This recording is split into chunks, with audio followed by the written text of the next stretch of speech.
real estate guy Josh Altman joins us now. Josh, Los Angeles is implementing a new, or we're told they're going to implement, a 4% cap on annual rent increases. How's that going to affect real estate in L.A.? Stuart, thanks for having me again. Look, I'm all about affordable housing. It sounds great, but it seems to me like we're putting a Band-Aid over a wound here. Let's talk about the actual numbers here. 60% of people who live in Los Angeles rent.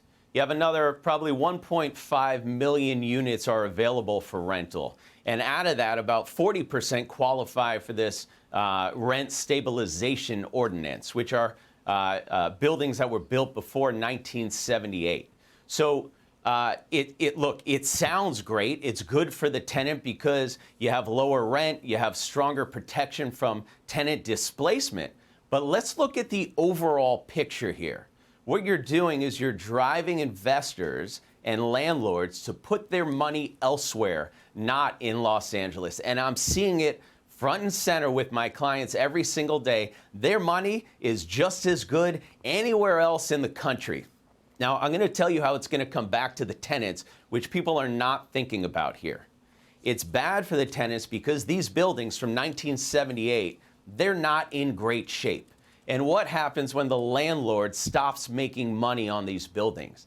They're not going to fix the buildings anymore, so you're going to have a decline in the buildings. You're going to have harder to find places to rent because no more new builds are going to be happening, because why would you do that if you can't make any money? So there's going to be a lot less construction. It sounds completely counterproductive to me. Are you seeing any landlords just getting out now, selling and leaving? Well, it's interesting. I sold the place last week, a 4-unit, and so I called up the landlord that I sold it to, and I said, just out of curiosity, if you weren't making any money on this building, would you fix what's broken? He said, absolutely not. Why would I do that? Also, I had a call yesterday with Rick Caruso, a good friend of mine. We talk all the time. You know what Rick told me, which really blew my mind? He says, Josh, you understand that 30% of the cost to build goes towards red tape and bureaucracy. He said, what if we could take that 30% and we can pass it on to the tenants?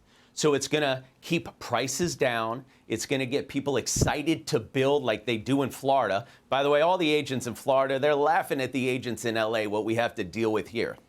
Sure. You're going to have more units. Prices are going to go down. Investors are going to invest, and LA is going to be happy. That's how you approach this the correct way. You've only got 1.2% of Los Angeles homes changed hands this year.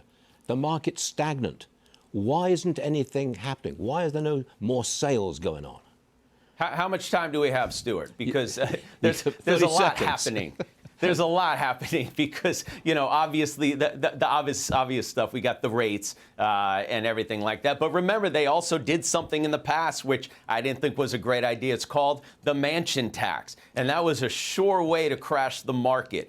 This seems a lot like that mansion tax, where it sounds good and it's a nice, beautiful picture, but at the end of the day, it's going to come back on the tenants, and that's not what's going to accomplish what we're trying to accomplish here. Josh, California is a case study in what not to do. Josh Altman, always good stuff. Thanks very much for joining us, Josh. We'll see you again soon. Yeah, good to see you, Stuart. Yes, sir.